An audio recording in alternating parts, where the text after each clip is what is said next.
en honor a Ricardo Antequera Parili, jurista venezolano y conocido por muchas personas en la región.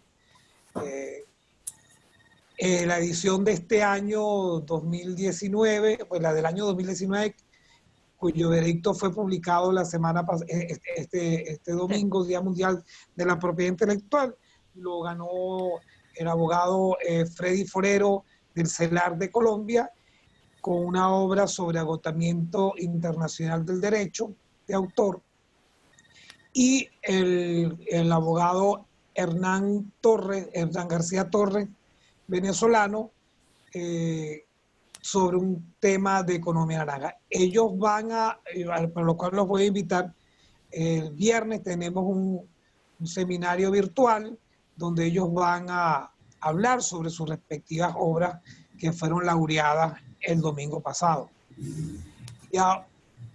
Y ahora estamos convocando a 2 premios que tendrían su primera edición este año y los cuales se entregarían el año entrante, Dios mediante.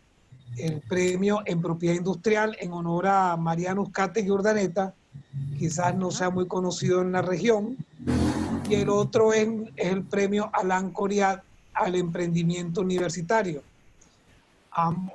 Mariano Uzcategui, bueno, fue realmente el que redactó la ley de propiedad industrial venezolana en el año de 1955 y fue el primer registrador de la propiedad industrial en Venezuela al amparo de esa ley. Y por otro lado, Alain Coriat fue un abogado de origen marroquí y él es muy conocido en los medios de ACP, INTA, LES, porque fue el representante de Venezuela en esas organizaciones durante mucho tiempo.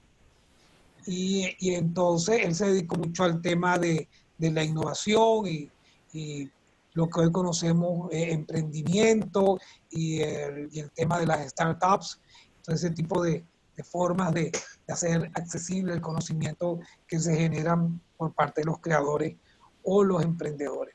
Entonces este premio se va a otorgar el año que viene y se va a dar al emprendimiento universitario.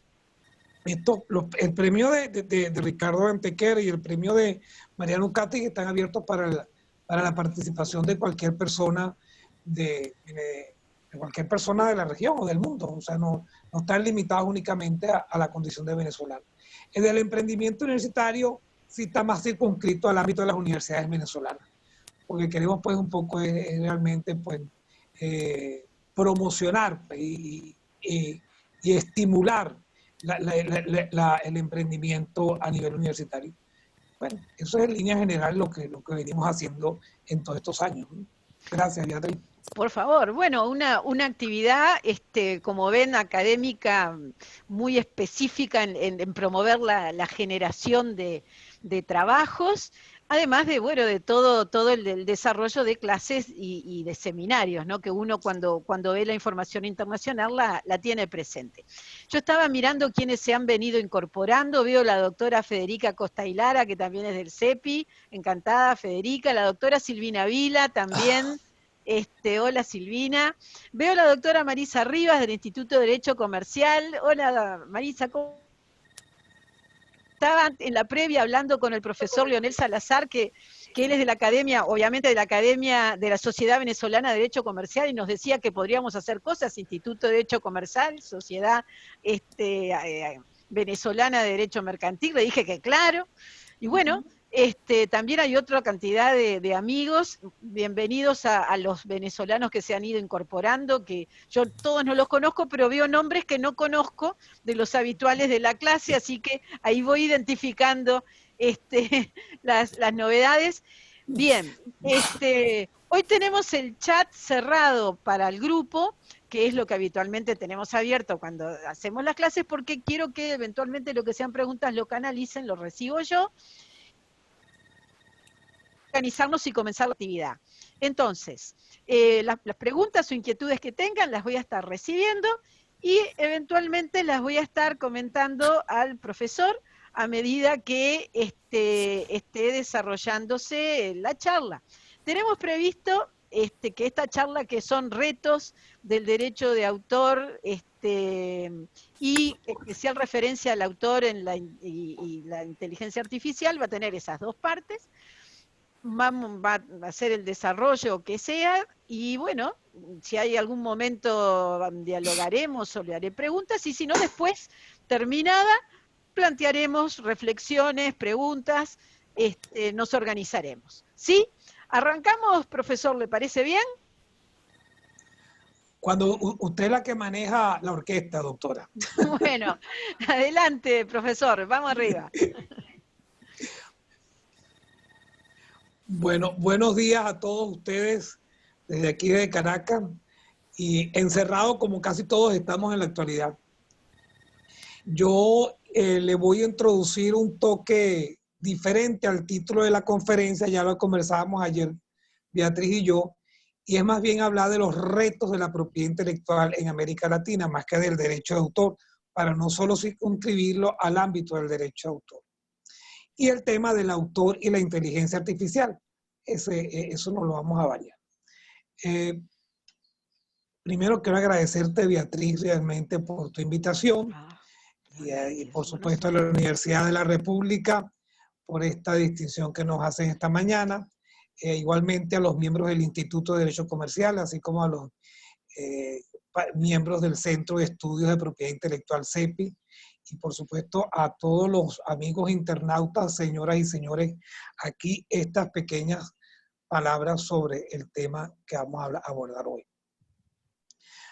En primer lugar, vamos a tocar un tema que sería el tema de la constitucionalización de la propiedad intelectual. Y esto vamos a desarrollarlo porque hay que contextualizar el tema normativo con el tema central de la discusión. Luego vamos a hablar un poco sobre los cambios tecnológicos dentro de las denominadas revoluciones industriales, el surgimiento o digamos el desarrollo de la propiedad intelectual a raíz de estas revoluciones. Veremos un poco los cambios paradigmáticos, los cambios técnicos y las tendencias tecnológicas, los dilemas de la propiedad intelectual, los viejos y los nuevos, o los nuevos viejos, o los viejos nuevos, los retos para los actores de la propiedad intelectual, y bueno, veremos si tenemos conclusiones sobre este particular. En primer lugar, nuestras constituciones, el movimiento de constitucionalización de la propiedad intelectual es prácticamente un movimiento que surge prácticamente a finales del siglo XVIII, del siglo XIX, perdón. No, del siglo XVIII, disculpe, del siglo XIX. Y allí las constituciones nunca se preocuparon por determinar si eran derechos humanos o eran derechos fundamentales, sino simplemente señalaban que eran uno de los tantos derechos o uno de los tantos deberes que tenían los ciudadanos de una nación en particular. Entonces, por eso los capítulos eran deberes y derechos de los ciudadanos, por lo menos ese es el caso específico de la Constitución venezolana, más o menos los criterios manejados por la Constitución francesa de 1791 y la Constitución americana de 1789. Y luego, dentro de este proceso de constitucionalización, habría que contextualizar lo que fueron las revoluciones industriales políticas con la tutela de los derechos de propiedad intelectual en constituciones, tratados y leyes. Dentro de esta contextualización, no está de más irnos un poquito más atrás. Todos sabemos la famosa parte veneciana de 1440. Bueno, primero en 1440 fue la invención de la imprenta y luego la parte veneciana de 1474 y que realmente nunca tuvo una proyección más allá de lo que fue la ciudad de Venecia como ciudad mercantil medieval. Ya prácticamente las postrimerías de la Edad Media Baja. Pero es dentro de estos periodos del siglo XV en adelante que comienza a haber una cantidad de normas, reales cédulas, pragmáticas, ordenanzas, pero no había lo que se llamaba ese tema de constitución. No es sino prácticamente con los movimientos independentistas surgidos a partir de 1776 con la independencia de los Estados Unidos y en la primera Declaración de Derechos norteamericana, cuando comienza entonces a establecerse la propiedad intelectual como un derecho del ciudadano. Y fíjense ustedes que más antiguo que el derecho del trabajo es la propiedad intelectual. Entonces, es decir que nosotros, por ahí en un artículo que después te lo mando yo, Beatriz, hablaba que la propiedad intelectual es un derecho humano de primera y única generación. Es decir, nació con el ser humano y ha permanecido con el ser humano. Ya comenzamos a tener problemas con el tema central de la conferencia. Bueno, finales del siglo XIX es muy importante porque política y comienza entonces el proceso de las revoluciones industriales. Entonces, en 1760 comienza la revolución industrial, 1776 la independencia de los Estados Unidos y la gran revolución en Europa, que es la famosa toma de la Bastilla el 14 de julio de 1789. Ya de allí en adelante, las constituciones comienzan entonces a establecer la propiedad intelectual o la protección o el fomento de la ciencia y la tecnología de alguna manera explícita como un derecho del ciudadano.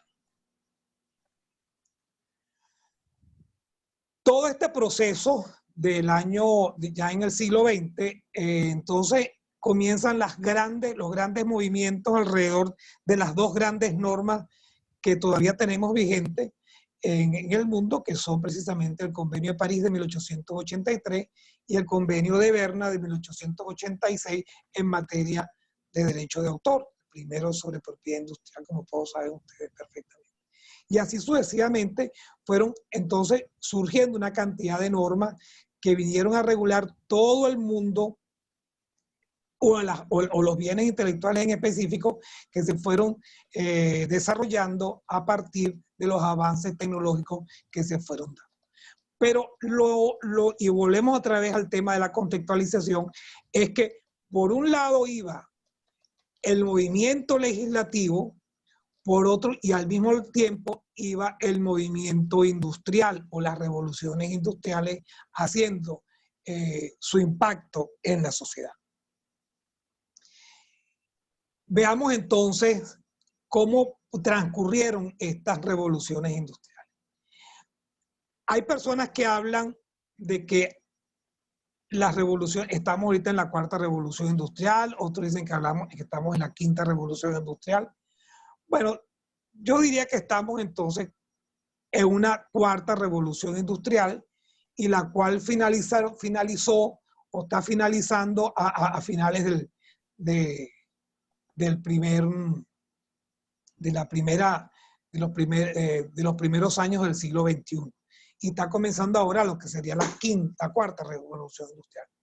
Pero lo importante o lo característico de las revoluciones industriales son precisamente las innovaciones tecnológicas o los cambios técnicos que se suscitaron en cada una de ellas.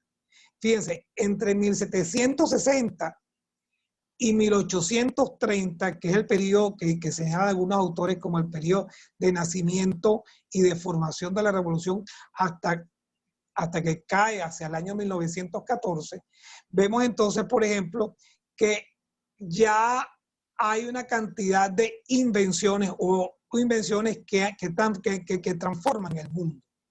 Y todas ellas van cambiando a través de dos elementos fundamentales que son, primero, el elemento energético y el factor clave que es el que impulsa o que motoriza el cambio.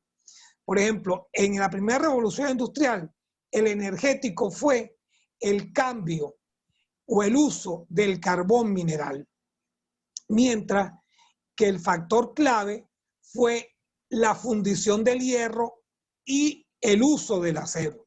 Eso permitió entonces la industria de la máquina de vapor, el desarrollo de la industria textil, acuérdense la spinning machine inglesa, que sustituyó al hilado, o la rueca con la que se pinchó el dedo la princesa Aurora en el cuento de, en ese cuento famoso de la infancia. El tejido y la coloración, surge el ferrocarril y por supuesto el barco de vapor. Todas esas tecnologías surgen allí y tienen esos elementos comunes. Por supuesto que también hay una influencia en la forma de hacer la investigación. Entonces, tenemos, por ejemplo, los casos de los inventores emprendedores como Thomas Alva Edison o Abraham Darby en Inglaterra. Y también tenemos cambios económicos como que surgen, por ejemplo, la propagación comenzó por Inglaterra y luego pasó a Francia, Estados Unidos y Alemania. En la segunda revolución, el factor energético es el petróleo, porque comienza en 1895 y se extiende hasta el año 1990 para algunos economistas. Entonces, y el factor clave es el petróleo y el gas natural como un nuevo energético en ese periodo. Pero esto influye entonces en la máquina de combustión interna, en el vehículo automotor, la empresa transnacional, la organización de los procesos productivos con el Fordismo y el Taylorismo. Y luego tenemos entonces, por ejemplo, que todo esto va a incidir en cambios sociales como el establecimiento de las empresas transnacionales, el crecimiento de nuevas ramas de industria, el surgimiento de instituciones supranacionales como la ONU, el Fondo Monetario Internacional, el Banco Mundial, el GATT o OMC, mutaciones de las ideologías dominantes, el uso de las cadenas semiautomáticas de producción y montaje. Y por supuesto surge la economía en escala. Voy a hacer un poquito más rápido en esta parte. Y luego entramos a la tercera revolución industrial, donde sí vamos a tener algunos cambios técnicos que sí están vigentes en la actualidad. Por ejemplo, el nuevo energético es la energía atómica, que de alguna manera pensaba en ese momento ir sustituyendo el petróleo y los combustibles fósiles. Pero también entonces teníamos la microelectrónica, la electrónica como factor clave, la biotecnología como un factor clave emergente, las actividades espaciales, la química fina, el hardware y el software, por supuesto la robótica, los sistemas de manufactura flexible, los bancos de datos, los servicios de información y los bienes de capital electrónico. Por supuesto, en materia de cambios sociales y un agotamiento del modelo norteamericano, surgen las NIC, las economías emergentes, las redes de empresas grandes y pequeñas basadas en la computación y el desplazamiento de lo cultural local y nacional por lo cultural global. Entonces comienza el fenómeno de la globalización. Y por supuesto desaparece entonces vamos hacia una multipolaridad, se crean los bloques, se fortalecen y se consolidan bloques regionales como la Unión Europea, CAN, Mercosur, la fallida ALCA, problemas para desarrollar instituciones internacionales capaces de regular el financiamiento y por supuesto todo el tema de la armonización de normas. Bueno, en la actualidad podemos hablar que estamos en presencia de un cambio del paradigma tecnoeconómico. Ese cambio del paradigma tecnoeconómico está regido a mi modo de ver, por dos factores clave. La robótica y la inteligencia artificial. Es decir, estas dos tecnologías tienden hoy por hoy a liderar el cambio técnico a nivel mundial. Y por otro lado, tenemos nuevos energéticos, los cuales deben ser equilibrados, seguros, con accesibilidad universal, competitivos y respetuosos del medio ambiente. Es decir, las tecnologías verdes. Las tecnologías verdes que se enfrentan a las tecnologías normales en materia de protección del medio ambiente, que ya algunos las llaman las tecnologías sucias o dirty technologies. Entonces aquí surgen algunos energéticos como la energía solar fotovoltaica, la hidráulica y la eólica. Y a su vez, la suplantación o el uso de un recurso natural no renovable, pero que puede ser más limpio que el tradicional petróleo, que sería la obtención del gas natural a través de tecnologías de fractura hidráulica y perforación horizontal. Bueno, eso es a lo que nos enfrentamos por los momentos. Ahora, ¿por qué están surgiendo estos cambios? Señalan algunos. Primero, que hay un crecimiento mayor de la población mundial, lo cual genera una presión sobre los recursos del planeta, como son los alimentos, el agua, la energía y el territorio. Hay una presión de la población al uso intensivo de estos recursos, lo cual conlleva a la obligación de hacer un uso razonable de recursos básicos como el agua, la energía y el territorio. Y aquí comenzamos a ver ya realmente dónde influyen estos factores claves como la robótica y la inteligencia artificial, que son los cambios sociales debido a la globalización y la comunicación y la interconexión por el impacto de la digitalización como revolución tecnológica que transforma tanto la economía como la sociedad, así como a nivel de cada individuo.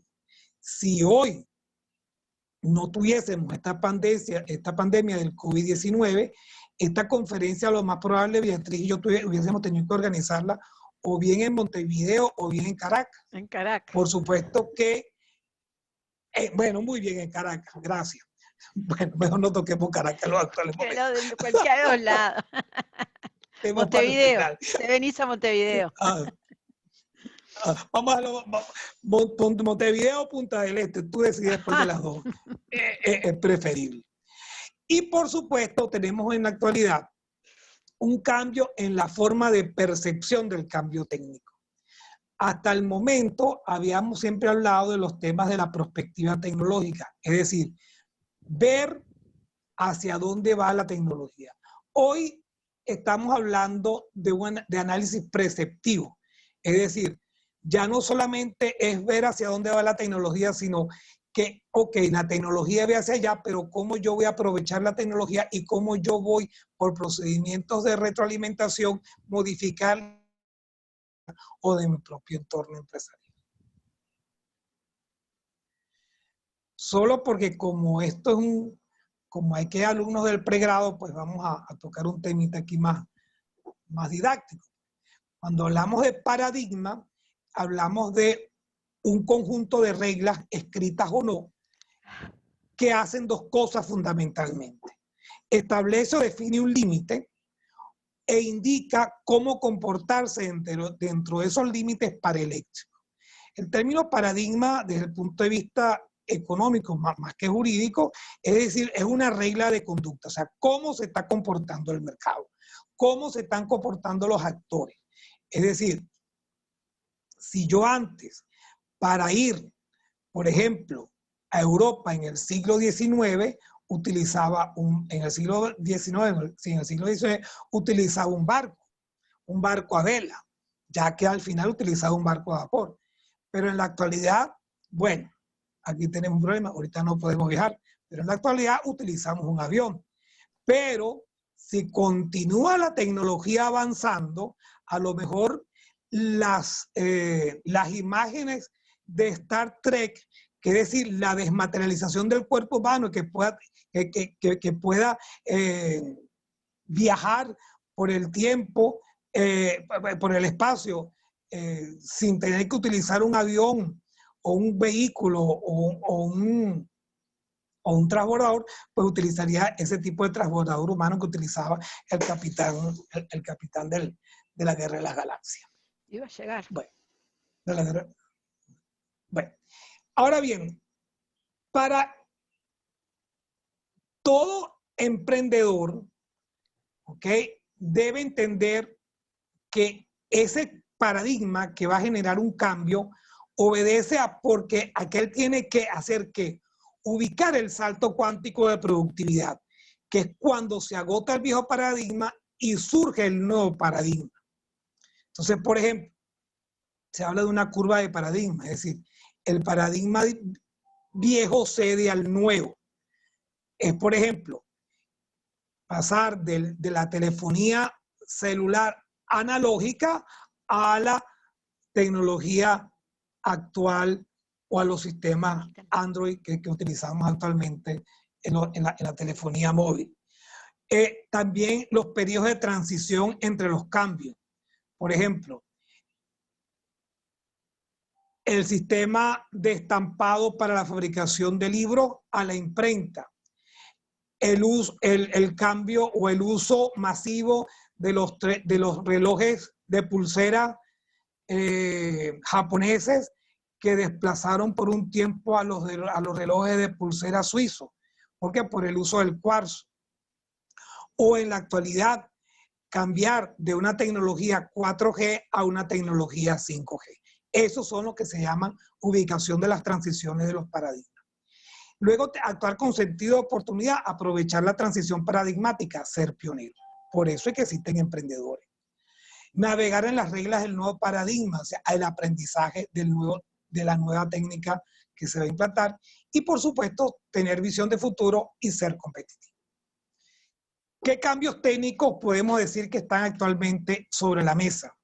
O que dicen que están sobre la mesa. Bueno, uno es el comercio móvil. El comercio móvil como un mecanismo de pago sin tener que utilizar la moneda física o la tarjeta de crédito. Es decir, utilización de sistemas de pago. Por ejemplo, el Apple Pay, el Google Wallet, por ejemplo, el pago móvil. Todo ese tipo de formas de pago electrónico que realmente tú no tienes que cargar las alforjas llenas de dinero para poder circular por el mercado. Bueno, otra manera también, a veces se presentan problemas, por ejemplo, que todo se utiliza a través del equipo móvil. Luego, el uso de la tecnología la transición, o lo que llaman también la migración de la tecnología 4G a la tecnología 5G, que permite, por supuesto, mayor comunicación, mayor desplazamiento, y esto va a permitir también la mayor eficiencia de las que se están creando ciudades inteligentes. Luego, el análisis preceptivo y el forecasting tecnológico, que ya lo conversamos anteriormente. El crecimiento de empresas medianas, de mediana tecnología, el declive de las aplicaciones. Un tema aquí es el tema del colapso de las criptomonedas alternativas. Por ejemplo, hay gente que dice que el Bitcoin va a sustituir todo tipo de moneda en el mercado. Hay otros que dicen que eso es una estafa. Pero bueno, el Bitcoin está. Bueno, en Venezuela el gobierno implementó la figura del petro, anclado a las reservas naturales. A las reservas naturales, ninguna no renovable. Y por supuesto, el sistema del blockchain, y aquí tengo un amigo mío, un profesor de la Facultad de Derecho, que no sé si está conectado, que habla mucho sobre los smart contracts. Y finalmente, en estos cambios está la inteligencia artificial. Y la inteligencia artificial que también permite hacer uso de otras tecnologías como el denominado SaaS, o el Software as a Service, o el software como un servicio. Es decir, tengo que verle la mano a Beatriz. No ¿Todo bien? Entonces, el software as a Service, es decir, utilizar software ubicados en la nube, lo que también se llama el cloud computing o el uso de la nube. Y esto también permite de alguna manera u otra ahorros en materia de infraestructura tecnológica, sobre todo en el área de computación. Ya no hay necesidad de estar comprando un CD para instalarlo en un hardware. no hay necesidad de comprar un paquete, es decir, una caja que trae el manual operativo, el manual del usuario, los componentes para hacer uso del software. Todo eso está totalmente alojado en la nube y, por supuesto, hay ahorro, sobre todo en el uso de materiales que pueden ser dañinos al medio ambiente. El otro tema es que esta inteligencia artificial en la actualidad está siendo un boom en cuanto a tramitaciones de patentes por ante las oficinas internacionales. Por ejemplo, la OMPI señalaba en uno de sus estudios que, por ejemplo, hay 3 grandes empresas a nivel internacional que están protegiendo tecnología basada en inteligencia artificial. Por ejemplo, la que lidera es la empresa Huawei, con 5.405 solicitudes el año pasado, la Mitsubishi con 2.812 y en tercer lugar la norteamericana Intel con 2.499 patentes. Otra cosa es que en qué sectores se está percibiendo el impacto de esta tecnología en la obtención de patentes de invención. Pues en el sector de banca y finanzas, en la informática aplicada al gobierno digital, en el transporte e incluso en las prácticas del derecho. En actividades económicas como la actividad aeroespacial y aeronáutica, en los vehículos automotores, en la atención al cliente, la computación afectiva, y aquí es precisamente eso, un poco lo que la telemedicina o cómo un médico puede tratar a un paciente sin tener que tocarlo.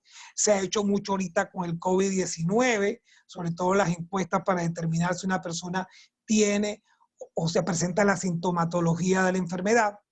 Y una cosa bastante interesante es el tema de las ciudades inteligentes por aplicación de la inteligencia artificial. Bien.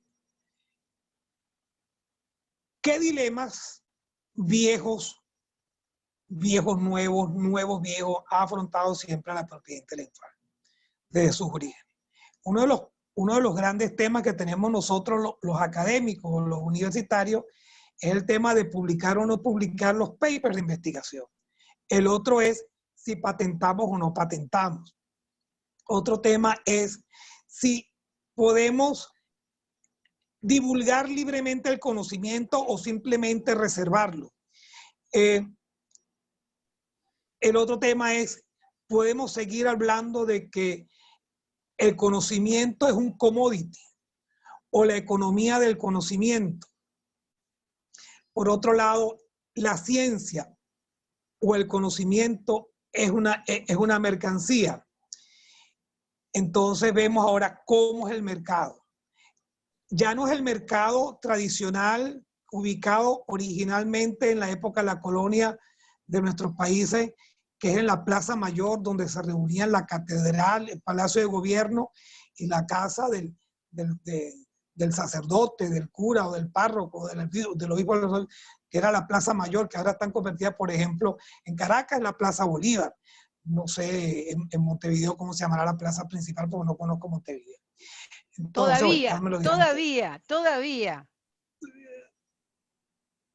todavía. Ok. Bueno. Okay. Bien. Todavía, ok, perfecto. Bien. Lo otro es, me voy a adelantar aquí un poquito. Ajá. El otro tema de dilema es la apropiación social del conocimiento o el libre acceso al conocimiento. O sea, por ejemplo, ahorita estamos viendo que existe una tendencia a lo que se llama la ciencia abierta. Antes hablábamos antes se hablaba del open access y ahora se habla de la open science. Es decir, la divulgación del conocimiento sin ningún tipo de protección. Bueno, quizás a lo mejor por este periodo de pandemia se esté motorizando más esto, pero y cuando esto termine, o cuándo va a terminar, que es la otra gran pregunta. Bien, ¿cuáles son los dilemas actuales? Desde el punto de vista de la propiedad intelectual, como bien me sugirió Beatriz, yo creo que uno de los temas más álgidos en la actualidad en materia de propiedad intelectual es el tema de la inteligencia artificial y de la robótica. Y sobre todo a la protección del resultado de la actividad realizada por un organismo o por un órgano de inteligencia artificial, léase un robot. Entonces, por ejemplo, veamos, ¿quién es autor y quién es inventor? Entonces, la primera pregunta ¿es una persona humana? ¿Puede ser un robot? ¿Puede ser un animal? ¿Puede ser un humanoide? Entonces, comienzan los conflictos legales que colocaremos un momentico aparte. Luego, el célebre, lo que está muy de moda ahorita es la vigencia de los cómics de Hanna-Barbera, los supersónicos. Entonces, es si supersónico o robotina es autor o inventor, o a la inversa es robotina la autora o la inventora. Y entonces surge la primera pregunta. ¿Un robot puede ser el autor de algo o lo es el creador del algoritmo, o la persona que opera esa máquina? Bueno, primera duda que dejamos en el tapete. ¿A quién corresponde la titularidad de los derechos de propiedad intelectual?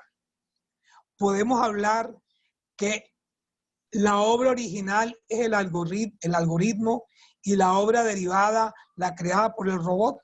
Entonces, si es una obra derivada, entonces el robot tiene derechos de propiedad intelectual sobre la creación realizada por ese robot. Pero puede ser realmente tutelado el robot de acuerdo a nuestra legislación como ¿qué? Como persona. No, porque la persona es la persona natural o física, porque ni siquiera puede ser la persona jurídica o moral, ¿verdad? Que es una ficción que tenemos nosotros en nuestras legislaciones civiles y comerciales desde hace muchísimo tiempo. Entonces, habrá que crear un tercer género de persona, la persona no humana. Entonces, los derechos del no humano. Caramba, los profesores de Derecho Civil de personas van a tener que trabajar bastante sobre la justificación de la personalidad jurídica del no humano. Esto sí suena chistoso, pero genera maneras de cómo reformular nuestras legislaciones.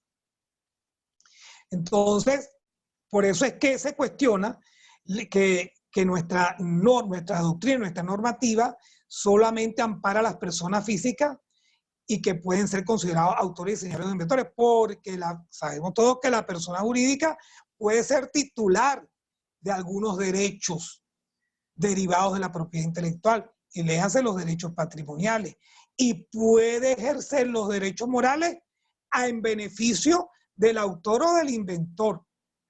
Pero allí no está actuando como titular del derecho moral, sino actuando en representación de, por cuanto él es titular del derecho patrimonial de la obra o de la invención. Luego, la capacidad de los robots de crear o inventar en forma autónoma crea una situación disruptiva de los pilares de las normas de propiedad intelectual que solo prevé la protección de la creación de los seres humanos. ¿Existe actividad creativa de las máquinas? Bueno, los científicos dirán que sí. Bueno, los menos dados a otorgarle esa habilidad a las máquinas, pues dirán que no. Bueno, eso en cuanto al tema de las máquinas, los robots. Pero tenemos entonces el tema de los animales, y es el famoso caso Naturo. Naturo, el monito del, a quien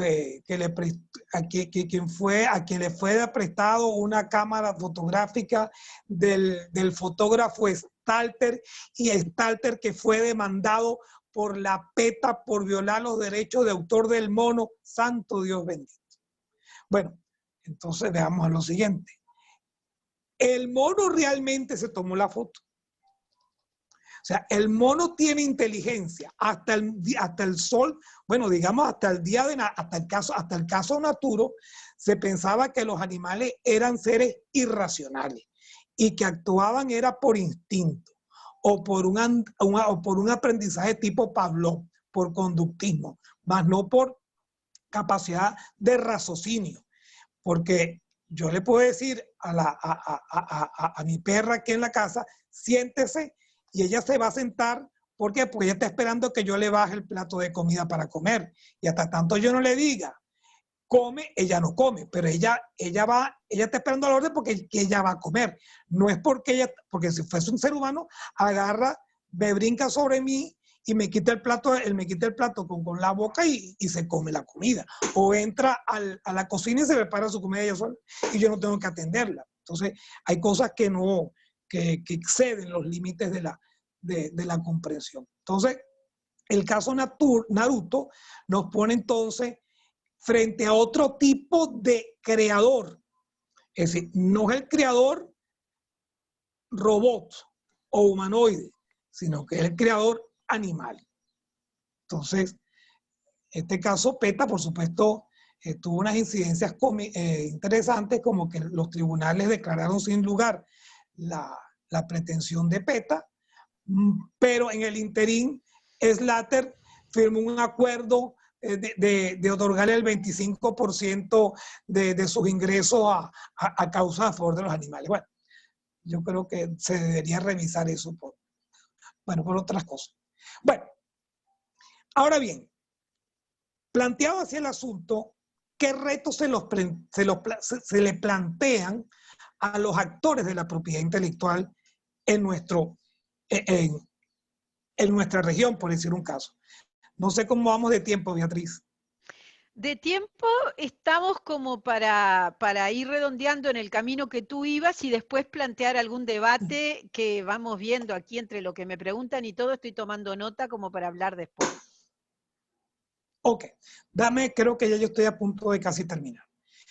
Bueno, uno de los temas de todo este tema de la inteligencia artificial, las creaciones por robots, el tema de la tutela de los derechos de propiedad intelectual por parte de seres vivos distintos al ser humano, es sobre todo el tema de la utilización y protección de los datos personales. El otro, hay que saber desarrollar normas y divulgar información sobre estos temas.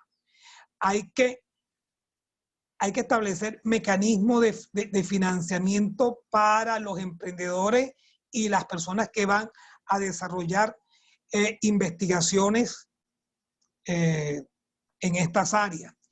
Y hay que, sobre todo, saber gestionar el riesgo de la inteligencia artificial en tanto que superinteligencia, entre comillas, que pueda significar una amenaza para la existencia humana.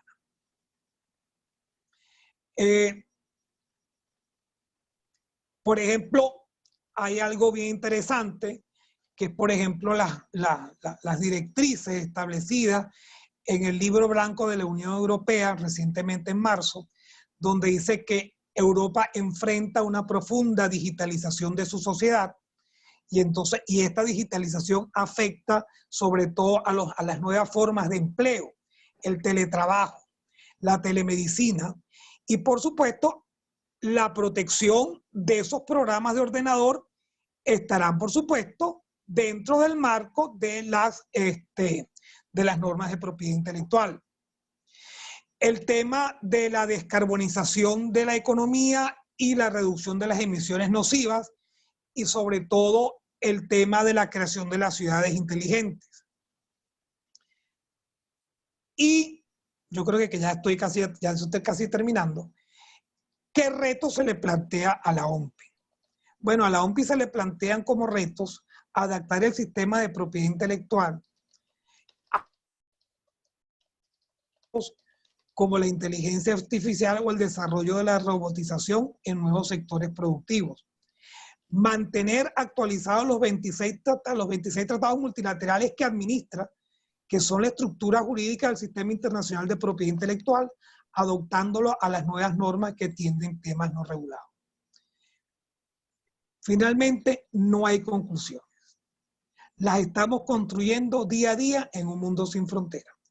Y voy aquí, para cerrar, a leer unas palabras del director Francis Gehry, director general de la OMPI, señaladas en Washington en una conferencia el 5 de febrero de este año, donde dice que el mayor reto, además del reto normativo, será cómo sabremos lo que es una creación automática y lo que es una creación humana. No tengo respuesta para eso. Bueno, Beatriz, muchísimas gracias a la universidad, a ti, al instituto, a CEPI y a los asistentes. Bueno, quedo a sus gratas órdenes para que veamos qué otra cosa quiere la audiencia. Bueno, muy bien. Con permiso. Muchas gracias, Leonel. Muy interesante toda esta evolución. No sé cómo se hace el aplauso, se hace así en un costadito, según tengo, sin ruido para que no alborote todo. Pero como es... Naruto. Sí, no, Naruto, lo conocemos en fotos en la clase porque lo estuvimos charlando. Sí, Sí, claro, están todos los aplausos. Estás viendo los aplausos, ¿no? Con el dibujito de aplauso. Ah, sí, porque estamos poniendo el aplauso aquí que tenemos todos en las manitos, acá en el mecanismo muy completo, de las pantallitas. Bueno, bien, yo quería hacerle un comentario, me parece estupendo y yo creo, entiendo esta filosofía de ver un poco la evolución al hablar de los retos, porque soy un poco de la idea de que lo que hoy aparecen como retos, o lo que a lo largo de la historia con las nuevas tecnologías aparecen como retos, muchas veces son los planteos con las nuevas tecnologías de problemas que de otras maneras han tenido lugar antes, ¿no? Porque evidentemente claro. uno lo ha pasado cuando surgió hace 20 años el electrónico. Cuando aparece el comercio electrónico, claro, primero uno se sorprende y después dice, ah, no, pará. Lo mismo pasó cuando empezó el primer buque, bueno, ¿no? Ese tipo de cosas. Y me acuerdo que la primera vez que nos pusieron, cuando estaba en el máster hace 20 años en Alicante, y vino un científico a golpearnos un poco a los que estábamos hace 20 años en el máster de Alicante, un poquito más de 20 años, porque era en el año 99, y viene y nos dice, ustedes abogados, vino un científico, era muy científico, ustedes abogados que están tan seguros con quién es el autor, ¿no saben que ahora hay software e inteligencia artificial que de alguna forma lo hace un autor y el software empieza a tomar decisiones por sí solo, que termina siendo un software que se reconvierte, que el autor que lo hizo no tiene la menor idea de cómo va a derivar?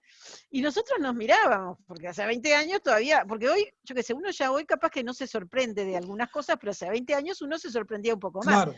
Entonces, el punto es, no solo es quién es el autor, sino el punto es que ni siquiera se puede pensar cuál va a ser el producto. Y más allá de quién es el autor, el punto es, ¿quién es responsable de lo que haga ese software? ¿No? Ahí está. Porque la idea de la autoría va en paralelo a la idea de la responsabilidad. Y está el famoso tema de las películas del genio del mal, ¿no? Porque cuando los robots se enojan y se vuelven malos, que uno a veces se ríe, dice, mirá, la película, el robot malo.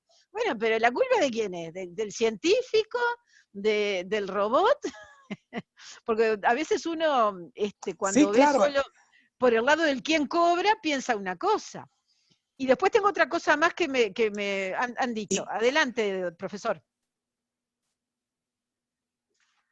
Sí, es que el tema está allí. Fíjate, una cosa es la creación. Eso es un tema. Otro tema es darle a ese creador la titularidad o el reconocimiento del derecho sobre la creación. Y una cosa que tengo que decir muy bien, que es el tema de la responsabilidad extracontractual o contractual del sujeto titular de ese derecho. Y hay otra cosa más, la responsabilidad penal. Porque entonces, al robot, ¿cómo se le puede sancionar penalmente? Destruyéndolo. No, es que, o sea, en el mundo del absurdo, cualquier respuesta es válida. Es un tema. Tengo dos comentarios, varios comentarios, pero dos centrales que estoy debiendo. Un comentario que hay una mano levantada de Neidis. ¿Quién es Neidis? Que no conozco. Que hace un ratito dice mano levantada de Neidis. Hable Neidis. A ver. No la veo. Bueno, Neidis se fue.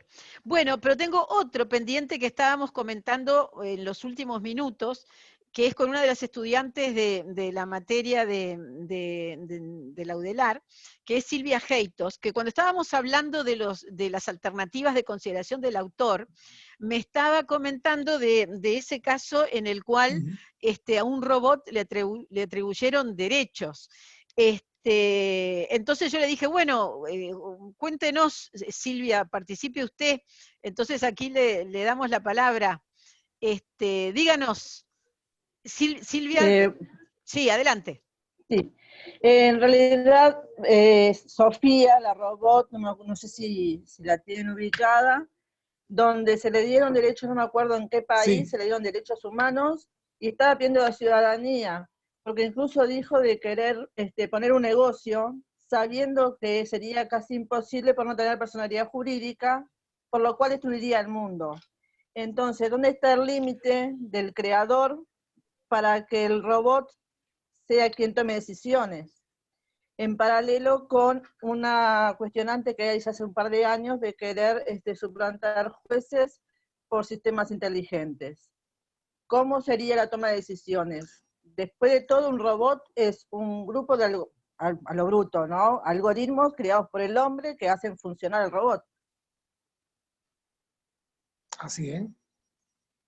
Digo, lo que pasa es que no escuché bien la pregunta, porque se fue la señal.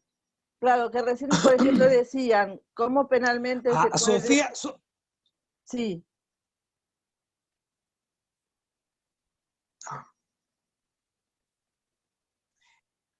¿Puedes repetir la pregunta, por favor? Es que no se escuchó bien.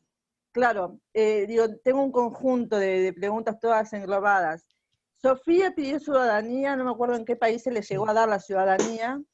A su vez ella dijo que tenía intenciones de poner un negocio, a lo cual se le veía muy difícil porque ella no tiene como ser humano personalidad jurídica, por lo cual destruiría el mundo.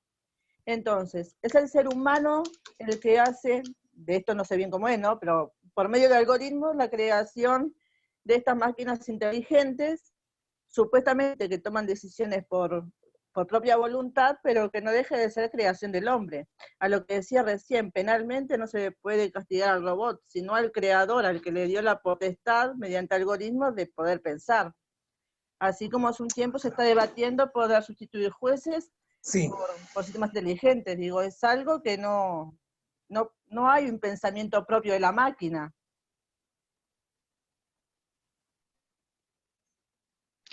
No solo el creador, no se olvide del operador también, porque además del creador, hay un operador que es el que aprieta botones.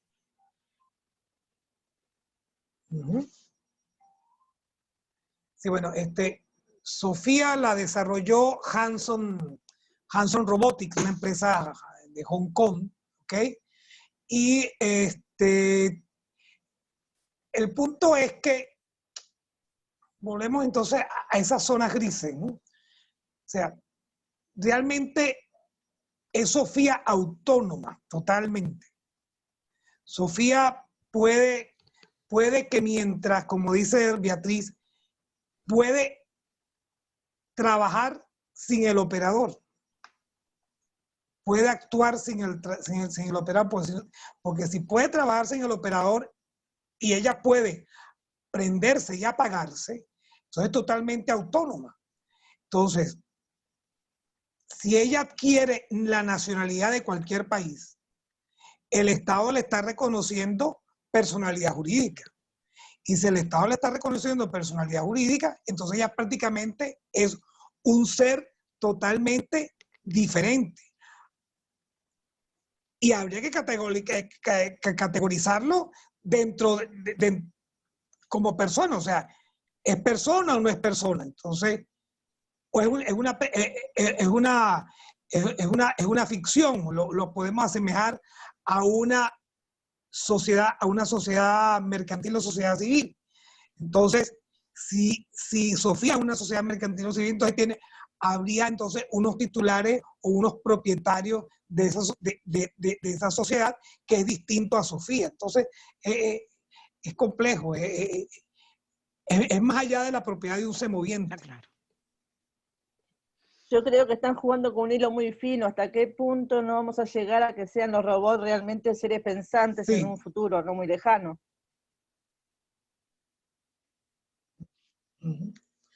Bueno, si vemos las películas de ficción, creo que uno de los casos emblemáticos es la serie esta Matrix de Keanu Reeves, que es una de las series más difundidas sobre la autonomía de los robots, ¿no? Y otras series así por el estilo.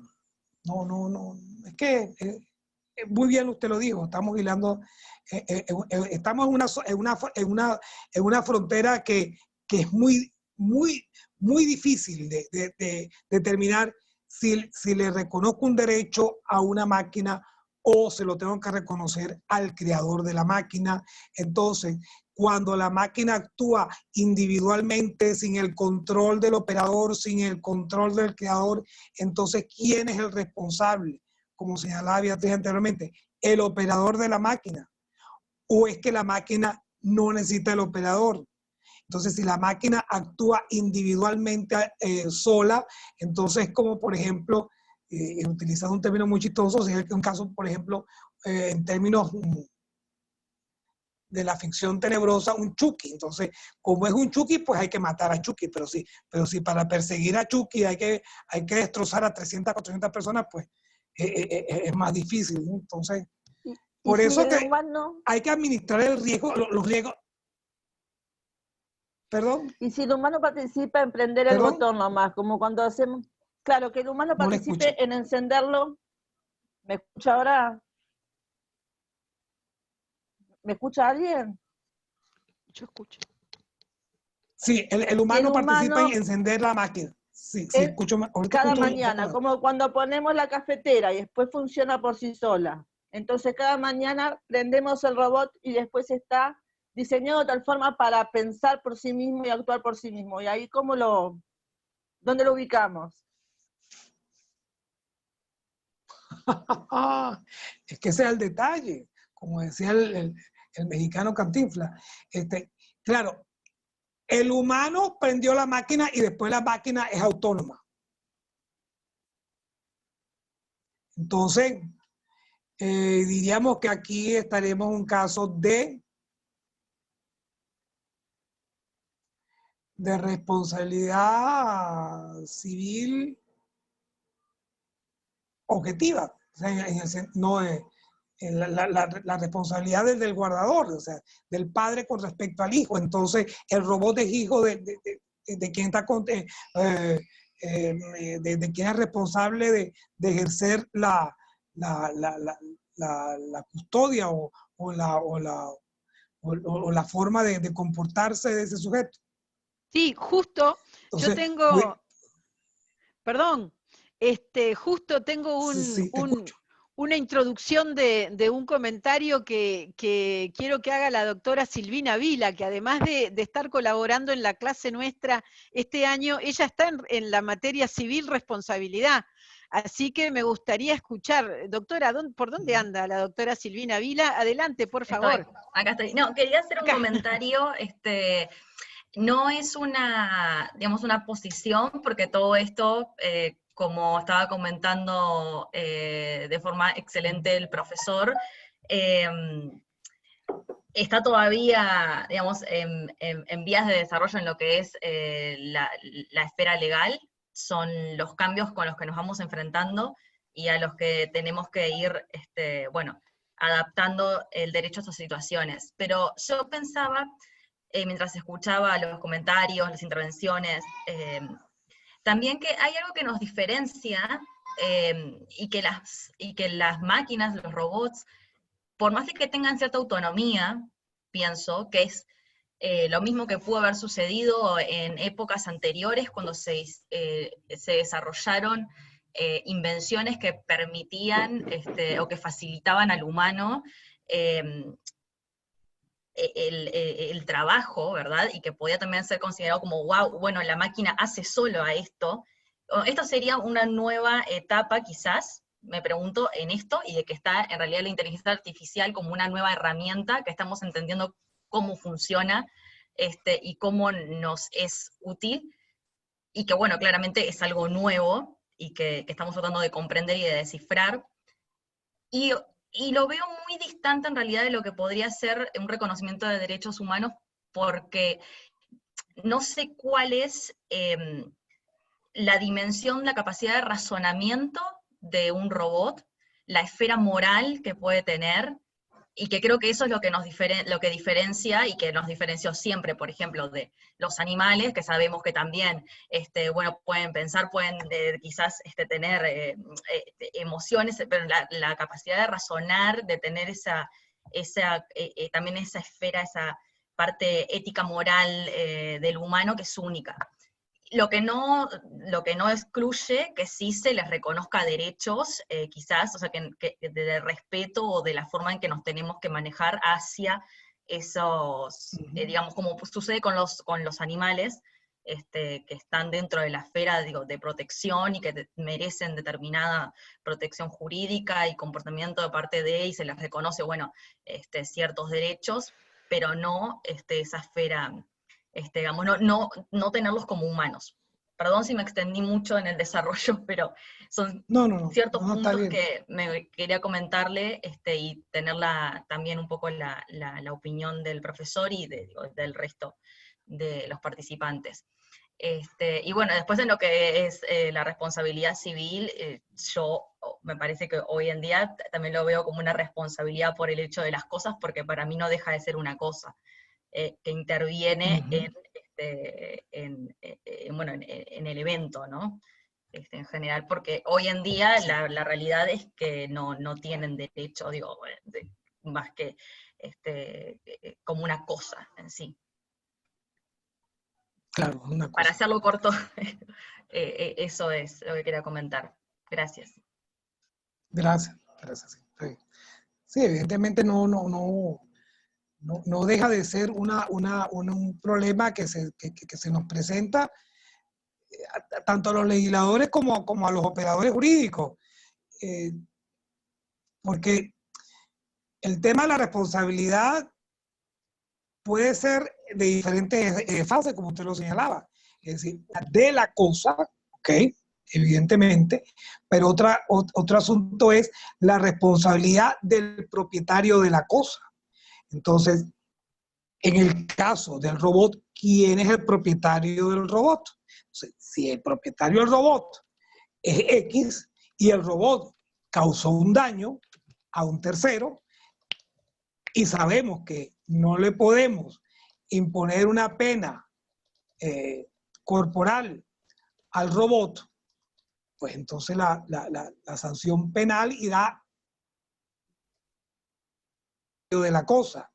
La cosa, como ente causante de un daño, pues tendrá que ser objeto de destrucción. Y entonces muy bien que usted lo señala. O sea, no le podemos dar derechos humanos a una cosa, pero no una cosa entendiendo la cosa como un ser no viviente, porque el robot es un ser no vivo, es un ser creado y por lo tanto sí se pudiesen aplicar medidas tales como su destrucción o inhabilitación. Entonces, por supuesto, entonces aquí pudiese surgir otro tema también, que es ¿por qué destruir el avance de la ciencia? Es como plantearse ahorita, podemos destruir a Frankenstein. O sea, si alguien genera o crea un ser humano con partes de diferentes oxisos y ese nuevo ser vivo, ¿verdad?, es un monstruo, podemos destruir en aras de la humanidad el avance científico. Fíjense que la cosa nunca tiende a ser fácil en estos temas, ¿no? O sea, podemos, por ejemplo, destruir una línea de investigación porque esa línea de investigación puede ir en contra de la humanidad, por la humanidad, y entonces la ciencia se quedaría en retroceso. Por ahí hay algunos que dicen que el COVID-19 fue producto de una manipulación genética. Si el COVID-19 fue producto de manipulación genética, entonces ¿quién es el responsable de la pandemia? ¿El murciélago o el que manipuló genéticamente a ese virus? ¿Cerramos todos los laboratorios de biotecnología? No creo que sea la solución. Pero por otro lado está el tema de que esa cosa en particular causó un daño. Entonces, habría que pensar, o el juez tendrá que determinar si es válido la destrucción de la cosa que causó el daño, independientemente de quién sea el propietario de la cosa. No sé. Seguimos elucubrando porque el tema sí dará mucho que pensar en los próximos años. Tengo una lista de distintas preguntas y comentarios que voy a seguir adelante. Alberto Vidal tenía también planteado algo para comentar. Así, buenos días. ¿Cómo anda, profesor? Saludos a todos. Buenos días, ¿cómo estás? Gracias por ilustrarnos por tanto conocimiento, pero la compañera Silvia Heitos y la doctora Vila medio me sacaron la idea que tenía. Era respecto a la creación de la tercer género no humano, claro. Jurídicamente, ¿cómo se implementaría? Ya hay un ejemplo, creo que robó Sofía, y si habría ejemplos en el mundo, digo, con respecto a eso, más concretos. No sé si se escuchó ahí. No lo escuché, no logré escuchar. Replay, Vidal. Si tendría más ejemplos respecto al tercer género que usted hablaba, de la creación jurídicamente de la persona no humana, que se estaba debatiendo recién con la compañera Silvia y la doctora Vila. No sé si se escuchó ahí. Sí, se escuchó, pero como ejemplos concretos, no tengo. Recién comentaba, Repeto, en la misma línea precisaba el ejemplo que puso a Heitos, que es este caso de Sofía de Arabia Saudita, que en el año 17 la habían declarado ciudadana, pero eso es muy ficticio. De hecho, no hay una definición respecto de posición. El gran punto es que el caso buscando algún tipo de independencia de estas creaciones, es que es una creación, no es el caso del animal, que en última instancia es un fenómeno de naturaleza, es una existencia biológica natural. Por eso decía el profesor Salazar, tan distinto del semoviente. Entonces, es medio complejo. Claro. Todavía hay mucho por debatir. Hay una sentencia china de hace unos meses que en el momento de atribuir algún tipo de derecho y reclamo, justamente el tribunal, en China hay muchos tribunales especializados en propiedad intelectual, todavía no miles, pero decenas, de distinta instancia. Y en este caso que se había planteado respecto de la titularidad de un programa de inteligencia artificial, justamente habían dicho que el titular era la empresa que había adquirido ese software, que era el titular de los derechos de todo lo que tenía que ver con lo desarrollado o producto a través de esa aplicación. Me hizo acordar esto un comentario de Kevin Silveira en el chat que me dice, pero profesora, además si el robot es propiedad de una empresa, la empresa no es responsable penalmente. No creo que llegue hasta el tema penal, no lo sé, eventualmente, pero hay un pronunciamiento de un tribunal en un país respecto de esto. Creo que por varios años vamos a tener, en esta primera etapa, que me hace acordar a hace 20 años el tema del comercio electrónico, internet, que generó un abanico de distintas situaciones, vamos a tener distintas posiciones en distintos foros mundiales. Qué cosa, qué rápido cómo va la tecnología, que en mi vida ya hemos visto, Leonel, dos grandes revoluciones del derecho, que antes de repente era una en la vida de alguien, ¿no? Y ahora ya tuvimos el comercio electrónico y ahora Bueno, entonces, no sé si tú quieres redondear un comentario por Alberto Vidal y pasamos para otro planteo interesante que después le doy la palabra a un siguiente participante. Lo que pasa es que lo de Alberto no entendí lo que hablaba del tercer género, que eso fue lo que no me quedó claro por el audio. A ver, Vidal, adelante. Él me hablaba de un ejemplo del tercer género. Sí, a ver si me escucha ahora bien. Sí. Que usted hablaba del tercer género de la persona no humana, si habría que implementarla jurídicamente en algún momento para darle base jurídica, ¿no? Si usted tendría algún ejemplo o algún proyecto conocida respecto a eso. Bueno, realmente no tengo ninguna norma que se me ocurra en los momentos para, o sea, que la haya trabajado en concreto, pero en líneas generales, ¿qué es lo que estamos planteando? Sí, como bien refería la colega hace poco sobre el caso de la solicitud de nacionalidad de Sofía. Me imagino que habrá sido en Hong Kong donde solicitó la nacionalidad porque en Hong Kong es donde fue creada. Después revisaremos eso concreto. Fíjense, nuestro sistema de normas establece de que la persona física es la titular de cualquier derecho humano, primer base. Creamos entonces una ficción jurídica que fueron las sociedades, ¿ok? Y entonces ahí tenemos las sociedades civiles, las sociedades mercantiles y una sociedad que algunas veces es civil, otras veces algunas legislaciones es mercantil, que son las denominadas cooperativas. Esos son los tipos de personas que conocemos, las jurídicas y las naturales. Ahora, si se le quiere dar personalidad jurídica a los efectos de que ese robot o ese humanoide sea responsable, o sea, fíjense que no estamos hablando del tema de responsabilidad, estamos hablando de la titularidad sobre sus creaciones. Y es como que escindir, es decir, bueno, el robot es titular del derecho, pero el que lo creó no. Entonces, ese robot,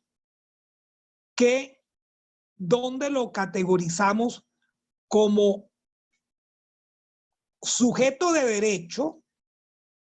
Y eso implica de deberes y obligaciones también, porque tiene que ser responsable de sus actos. O sea, no solamente puede ser un receptor o un sujeto que solamente se le reconozcan derechos, más no se le pueda obligar a dar cumplimiento o a ser responsable por aquellos actos ilícitos que pueda cometer voluntario o involuntariamente.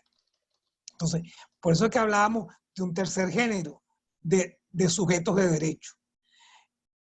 Esto es algo que no se ha trabajado, creo que no se ha trabajado.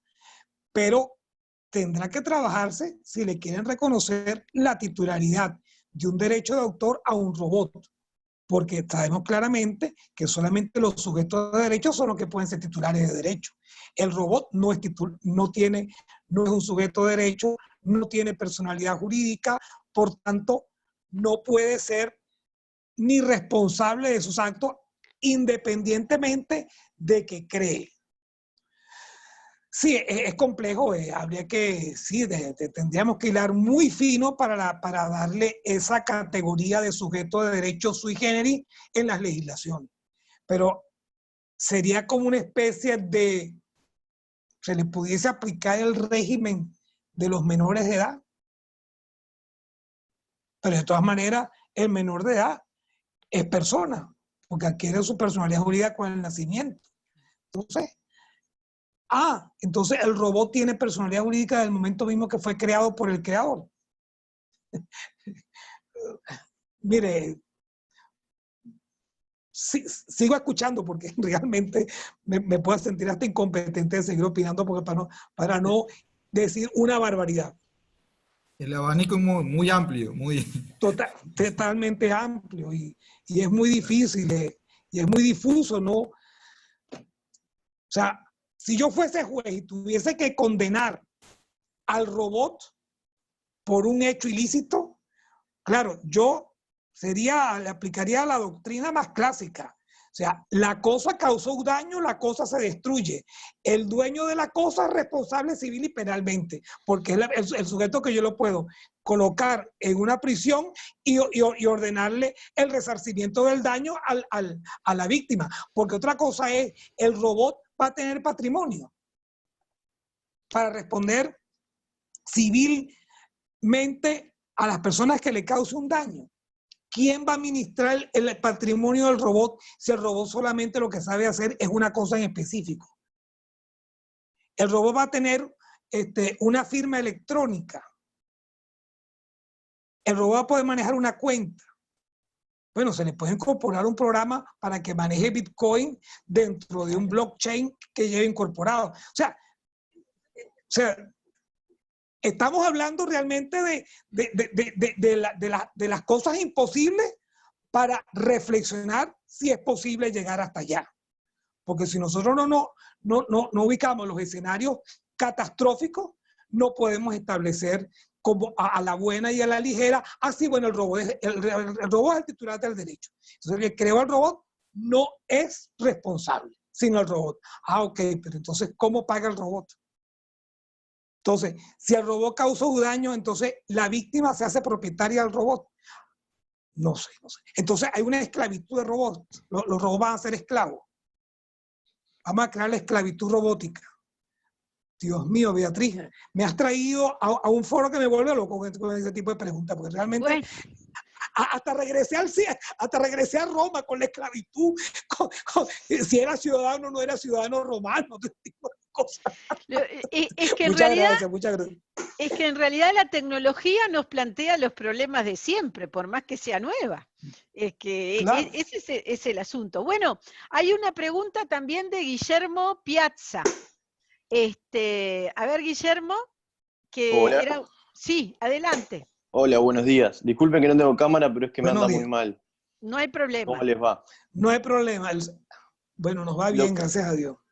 Lo que quería comentar era algo que está ocurriendo hoy en día a nivel nacional en Uruguay, que es con la ley 18.381, que es una ley de derecho al acceso a la información pública. No mediante esa ley, pero sí mediante el gobierno electrónico, hay una propuesta para incorporar inteligencia artificial para el acceso a la información pública. En la ley misma, los funcionarios del órgano que es responsable por este acceso a la información pública tienen responsabilidad administrativa, que constituye una falta grave en caso de no entregar la información con ciertos criterios, como por ejemplo denegar la información o hacer una omisión a la información que se requiere. En este caso, lo que me surge una duda a mí es, si se llegara a incorporar inteligencia artificial, este programa tendría que tener un soporte y un mantenimiento que generalmente, como en todo contrato de software, lo lleva una empresa, digamos, Ujú. que tiene conexo la responsabilidad, Sí. por ejemplo, Aló. porque puedan ingresar a la página web. No es un robot, digamos, sería una página en la que uno podría ingresar a utilizar esta inteligencia No. artificial. Estamos hablando es un software, ¿ok? Está bien, Sí. es un programa de computación. Ajá. Lo que me surge la duda a mí es, la responsabilidad administrativa, en este caso el Estado, ¿la estaría desplazando hacia la empresa que se encarga del mantenimiento de esta página? ¿De este sitio web? Bueno, habría que ver en concreto cuál es el daño que se cause, ¿no? Yo partiría de la base de una corresponsabilidad. ¿Ok? O sea, en principio yo plantearía la corresponsabilidad Sí, entre sí. el Estado y el operador o el que maneja el software. Claro, ahí habría que ver si realmente el, el acto del tercero, o sea, que hace uso de ese software, pues realmente lo hizo a motu propio, ¿no? Donde realmente la administración no tendría ningún tipo de responsabilidad. Me imagino que allí tendría que establecerse en el contrato de servicio entre esta empresa y el Estado por la administración o manejo del software, estas cláusulas de responsabilidad, digo yo. Bien, sí.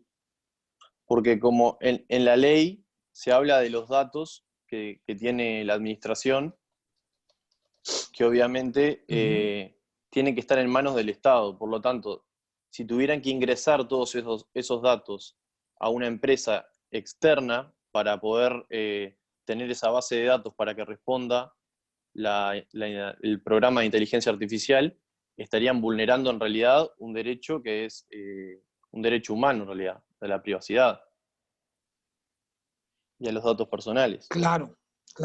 Por eso el tema, uno de los temas de la gestión o del uso de la inteligencia artificial en bases de datos donde se contenga información de las personas, allí tiene que haber un severo control tanto por parte del propio Estado como por parte de quien tiene que administrar esos software.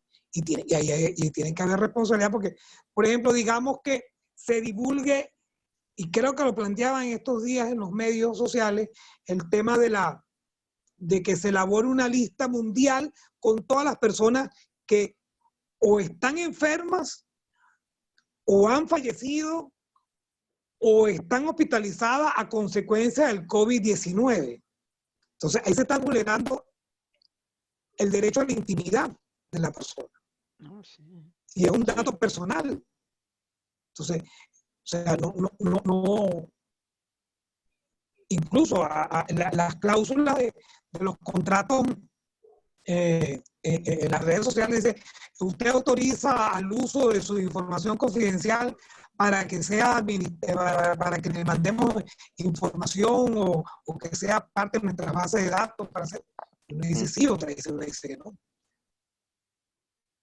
Sí, bueno, allí sí la cosa es mucho más clara. Hay un problema de responsabilidad directa del administrador del software y el Estado conjuntamente. Y por supuesto que el administrador, sí, lo que encontré como una fortaleza igual de esta propuesta es que se pueden hacer comentarios y es abierta a todo público y es una consulta a toda la población, digamos, de la opinión en cuanto al uso de la estrategia de inteligencia artificial para el gobierno digital. Por lo tanto, no es algo que están haciendo en paralelo, sino que sí. se están tratando de incluir, digamos. a quienes podrían ser vulnerados, que seríamos O sea, nosotros. hay una consulta, Bien. claro. Entonces, claro. Está muy bien. Eso forma parte de lo que se conoce el gobierno electrónico, el e-government. Sí. Gracias. Bueno, muchísimas gracias. No, gracias por Vamos a dar la palabra por un poco por razones de tiempo y de ir redondeando, que ya lo tuvimos una cantidad de rato el profesor. Tenemos acá en la lista de preguntas, me quedan una serie de comentarios, porque mire, profesor, que tenemos un alboroto de planteos. Tenemos a Franco Viñoli, que quiere hacer un comentario sobre unos memes. ¿Cómo era, Franco? Adelante. Buenas tardes. Ah. No, era respecto sobre algo que cuando hablamos de inteligencia artificial, viste, sale a discusión con respecto a si tiene moralidad, a cómo digamos, cómo se debería tratar el sujeto.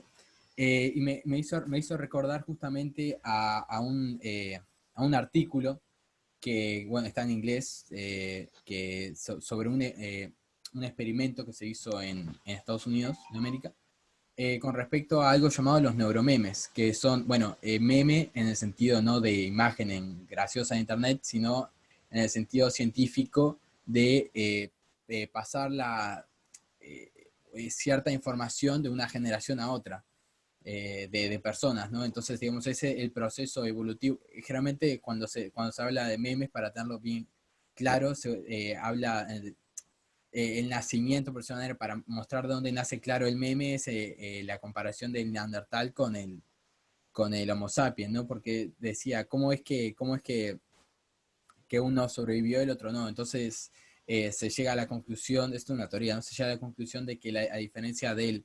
Neandertal, el Homo sapiens tenía esta capacidad de pasar tecnología, por decirlo de manera, información de una generación a otra. Entonces, en esta base memética, por decirlo de manera, esta idea de meme, implementarlo a la inteligencia artificial en una red de datos neuronal, ¿no? Entonces se veía como cuando se aplicaba esta idea memética a una inteligencia artificial, cómo era la evolución memética, digamos, cómo evolucionaba en las decisiones morales esta inteligencia artificial, y se veía cómo era la toma de decisiones, digamos, computarizada.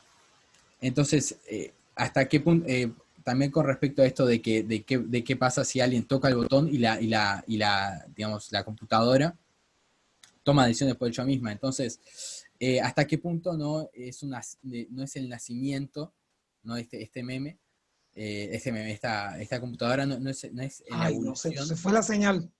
Hola, hola. Hola. A ver, sí, Ahora ¿se a escucha ver, bien? reitere, Viñoli, a No, ver. no se escucha. Hola, hola, hola. La última parte no se escuchó bien. Hola, hola, hola. ¿Ahora se escucha bien? Ajá. Pero la última parte, después que dijiste lo de la computadora actúa sola de seguida. Ah, bien.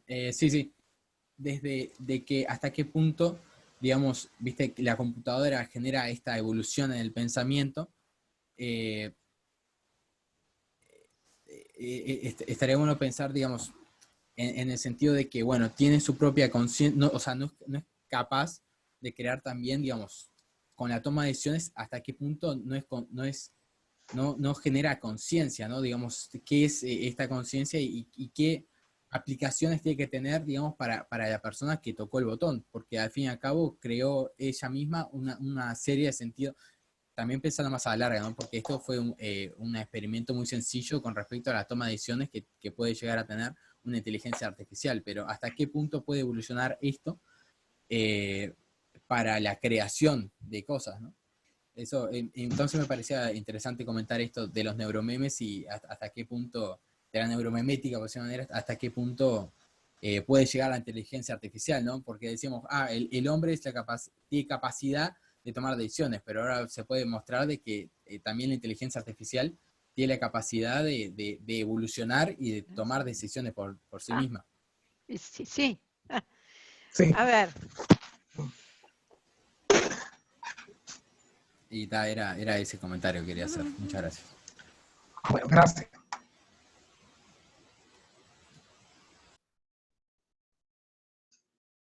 Beatriz.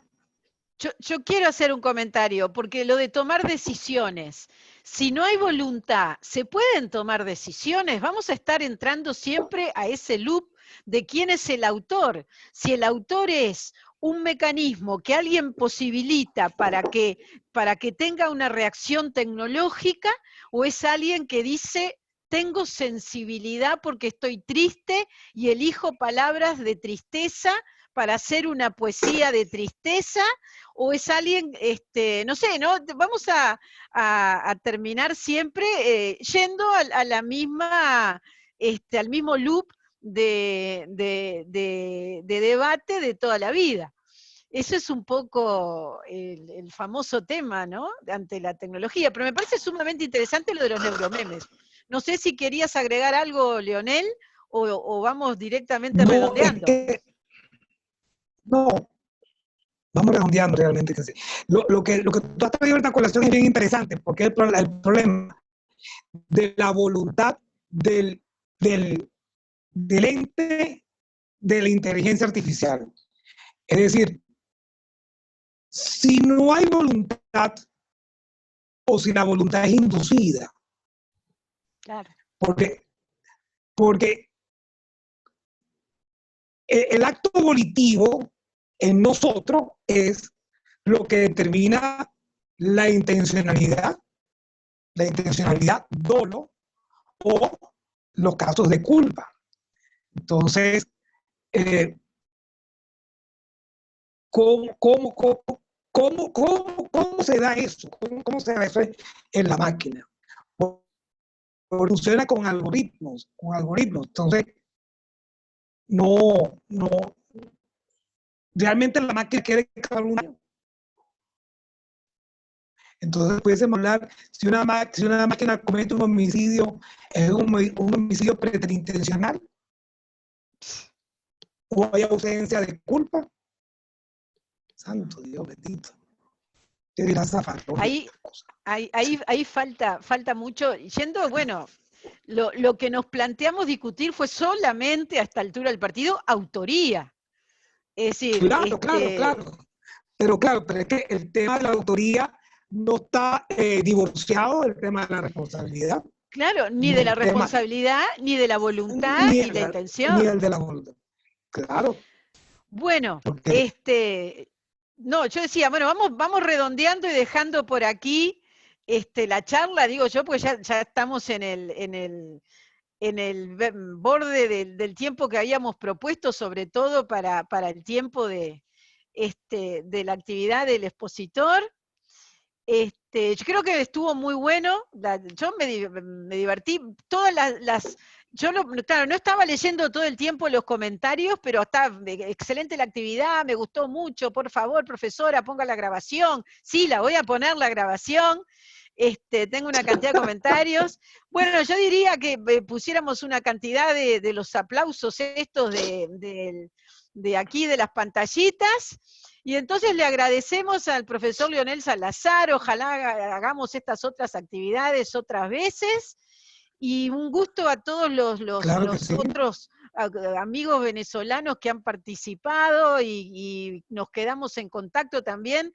Muchas gracias, profe, Kovalchik, Erika Ferreira, que participó mucho, Agus, una cantidad de Repeto también, que estuvo haciendo comentarios. Y bueno, Evelyn Elías también, muchas gracias y mucho gusto. Y nos vemos pronto. Gracias a todos. Vamos arriba. Chau, Federica. Gracias. Chau, Federica. Paola. Claro. Chau, Julio. Chau. Chao, Beatriz. Bueno, estamos al pendiente para la próxima. Muchas gracias. Vamos arriba, ¿cómo no? Erika. Chau.